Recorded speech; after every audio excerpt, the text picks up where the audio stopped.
It's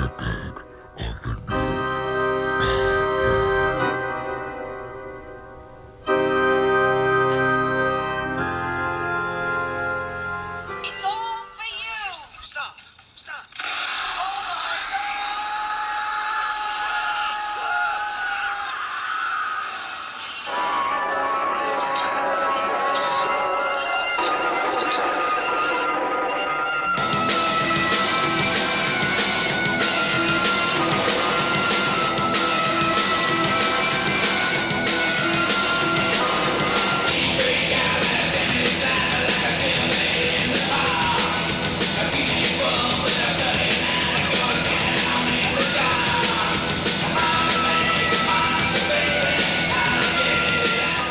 I didn't mean it. Close the bodies and you only move the headstones! You only move the headstones!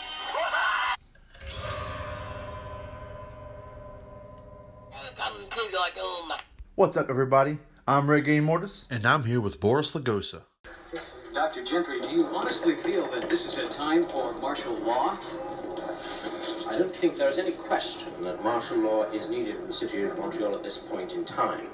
It's a necessity. It has already been established that the victims of the disease, and it is not rabies, though it may be related to the rabies virus, the victims of the disease are beyond medical help once it has established itself to the degree of inducing violent behavior. What you're saying then, sir, that is, if these people have contracted the disease, that there is... I am saying is very simple, and it may not be very palatable for your viewers. Shooting down the victims is as good a way of handling them as we have got. If we lock them up, they eventually go into a coma and die shortly afterwards. Hey, welcome back, everybody.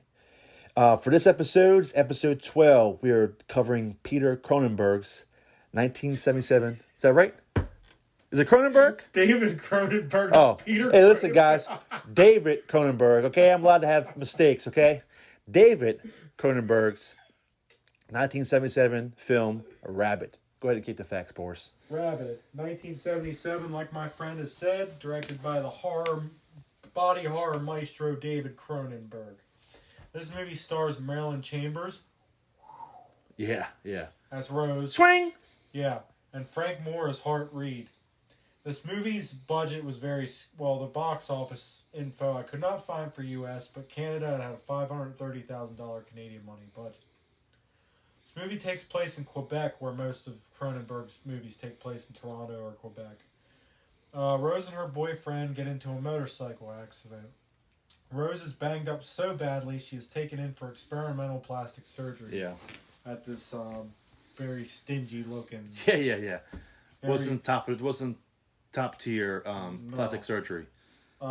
She is taken in for that surgery where she develops a phallic like orifice in her armpit. Yeah. Causes Rose to have an extreme taste for blood, in which develops a horrible zombie pandemonium in Quebec. In a race to find out what happened to Rose, the horror and inexplicable things that come, the sci-fi mix in this movie makes the film another memorable one for the body horror maestro David Cronenberg. Mm-hmm. This is a timeless classic where the fun doesn't end throughout the movie, as it slowly unravels to the ending that is very... Yeah, the end of that movie is fucking heavy. Yes. I was like, man, that is like... Man, I really like the end of this movie. When the movies end, and spoiler alert, when movies end, it's been out since 1977, so, you fucking shit the bed. When movies end, when the main character, when they end horribly like that, I like that shit. What ends, it's a good note for them, but a bad note for the main character. I like stuff like that. It's a breath of fresh air. But go ahead and continue. Her taste of blood begins not too far into the movie, actually, where she literally just like hugs somebody. Yeah. And it looks like she's horny as shit, to be honest. Yeah. She has it's a sexual movie too. Yeah, she was a porn star, you know, and her teaser had a good quarter of the movie, which is fantastic. Yeah, no one's complained about that. But it's almost like that place, it starts off with that family. Like there's a family, the guys, they're lost, whatever the hell they're lost. It's a typical family lost in their van, their minivan or whatever. And they try to turn around, the van stalls. And what's it, Rose and her boyfriend, Hart, they're on the motorcycle, come around the corner and don't see it coming and they wreck. He's pretty banged up, broken, dislocates his shoulder and shit. But Rose she's really busted up. But they end up crashing right next to this. To me, it was like a mental health clinic because everyone there was getting multiple surgeries done, and they had all this weird plastic surgery they were getting done. But it was almost like this plastic surgery health clinic that people were staying at. So they just end up being there, and the guy's like, I'm gonna try this, experimental plastic surgery and try it out on Rose, and for some reason it causes her to develop this thing and this lust for blood. And I literally thought the first 20 minutes of the movie, until I saw it come out, I was like, what, did she have like knives in her nipples now? What the fuck happened? Is did he do something like some kind of crazy shit to her, make her some kind of like villain, or what, what's this doctor's whole thing? And of course she kills him too. But then I'm like, okay, oh, it's come out of the armpit. So she's got a dick arm. Or dick armpit, and I was like, what the fuck's going on? Like, it was so weird to me. That was the only thing that really threw me off. But She'd be a hit in prison. Huh? yeah, she would be. Yeah, more ways than one. Yeah, but I just this movie was definitely a cool. Like that was my only flaw of this movie was like we didn't explain as much as how. Was it like bad skin or what? It was a bad skin, or was it like it's something when they used some type of material that was like had some type of like reaction or some kind of like to create some kind of like bio, I don't know, man, like some kind of like creature to develop underneath their skin, like, or is it like it was something that was like from space? Like what the fuck caused that? But I mean, everyone get Rabid. I love the whole epidemic thing, but this movie, it just has it's straight 70s, man. The whole thing, like the music's awesome. Like I love that eerie, like that high pitched keyboards and everything. It's like the whole movie has creepy music throughout the whole thing, and everything is like so well composed. And when you think about it, like, it had some stars. Or I don't really know anybody from that movie, but I know like you have like Chambers. Yeah, you have a huge like she's a porn star, but like not really known for being in like huge movies. But she did a hell of a job. She did. Like like I love her, like her and other woman who's a famous, actually her best friend in the movie, she's actually like if you would recognize her voice, she did a shit ton of 80s and 90s cartoons voices. She's a famous voice actor. She did like Beetlejuice cartoons. She did like Adventures of Rin Tin Tin and is it Tintin? Yeah, Adventures of Tintin. That's what it is. I'm thinking of the what the hell was it? Mongoose. Is that Rin Tin Tin? I believe. Yeah, we know what I'm trying to say. My fucking brain's fucked up, guys. All right, relax. No, but anyway, so like you have like you don't really have like these huge mainstream actors, mainstream porn star, but that did a hell of a job. And like this movie, like that one little, if you can get past that one little small flaw, this is an excellent movie. It has really really great creepy music. It's got this thing that's very disturbing, and like everyone becomes rabid and start like to kill everybody else, and like everyone slowly like dies and comes back, and there was something else I wanted to say about this movie. I forgot what the hell I was going to say. But it definitely had some cool characters. Like the guy that helps him out, like Guy Murray. Which to me, I was like, man, that's Boris in 20 years. Fucking miserable prick. Yeah. He's always angry every time the phone rings. But it's just, there's a lot of good jump scares in this movie too. Like when she first wakes up and she screams, that scared the shit out of me. I was like, I had my headphones in, like watching it on my phone, and it was just like, holy shit. My wife was like, what the hell happened to you? I'm like, oh, that scared the shit out of me. When she wakes up, and there's a couple scenes like that throughout the movie where that happens. And there's definitely like I said, like this movie doesn't hold anything back. There's some there are some scenes in the movie where it's like they don't show like the whole baby thing. That baby's gone, but they didn't show it. Which I'm glad that I was like, man, I was getting a little nervous, and I was like, man, they're getting ready to show this. They just showed like blood all on a thing. Like, man, she came and killed everything, or did she? Or is baby gone? Where's baby at? But then the mother comes out of the closet and attacks him and kills him. And then there's like some shit like that. But then there's some really gory stuff, like with the whole the whole armpit whatever the hell I think it's like opening up. That sore was so gross looking. Yeah. I was like, I did not like, I'm usually pretty good when it comes to gore and stuff like that, but I was like, man, something about that little, whatever the fuck it is, in her armpit is gross to me. But yeah, there's definitely, and there's always, like, there's like really funny. Like, I love when they're in the mall, and it has the Santa Clauses there. Yeah. And they gotta go shoot that guy. He's like going crazy, oh! Running through, going to kill everybody. The cop just goes all shit. Yeah, it starts shooting. I'm like, that's like, that's gun shooting 101. Always look to see what's in your backstop. And he did not. And he fucking Santa Claus, Christmas is canceled. Santa got lit up. But yeah, but I like how like there's a scene like when pretty much they're interviewing. Like, I can't remember if it was a cop or if it was a cop or a military person or a government official.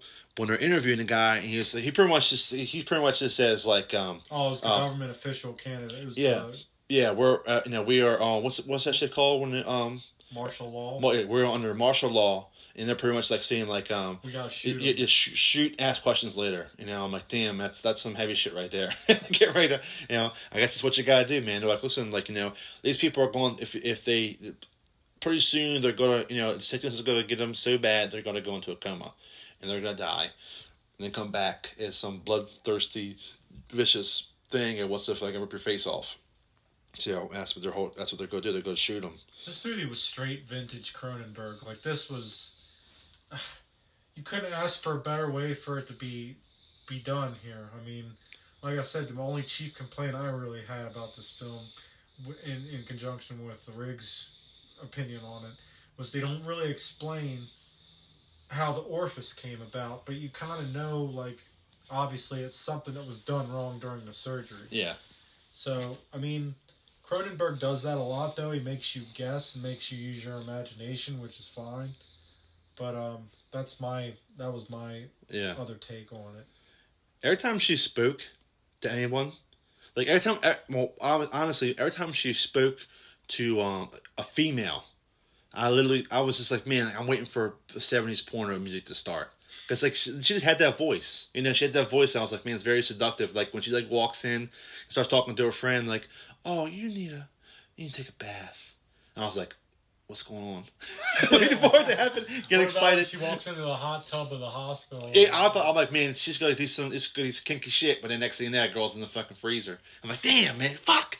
I was hoping something was going on, But yeah, when she's on the floor and she's all covered in sweat, whatever. I think it was whenever she tried to eat something that wasn't blood. Yeah, she got sick. When she's like laying, she's that wet shirt on, no bra, and she's like on the ground, like screaming. It's like all over the floor, all sweaty and see through. Good God, that was a hot scene.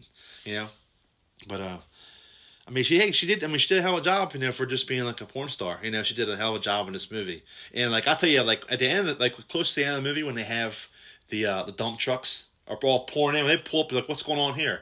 And you always saw, you just see, like, always, it's like 20 dump trucks pulled by. I'm like, oh shit, I know what's happening here. So they're getting ready to slaughter, they're getting ready to have a mass shooting, kill everybody, and they're going to load up these things with people, corpses, and that's exactly what they did. And this movie ends when, like, when she gets killed or whatever. Who kills her? The boyfriend?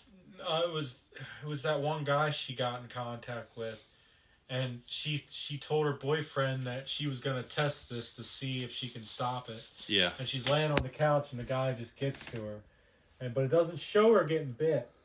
Oh, But then later on, you get a cutscene where she's laying outside. That's right. She knows she's like, I'm going to, she pretty much, like, it's almost like a suicide. Oh, that scene? Oh, I'm so glad you said that. I forgot to write that down.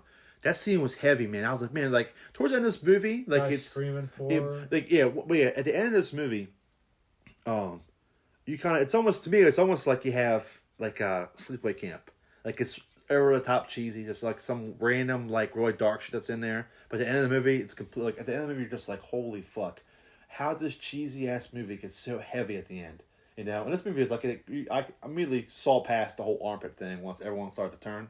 But when she calls, her boyfriend tries to help him. She like knocks down a flight of stairs, hits his head, and knocks himself out. She knows that if she sticks around, she's gonna kill him because she's like has no control over anything anymore.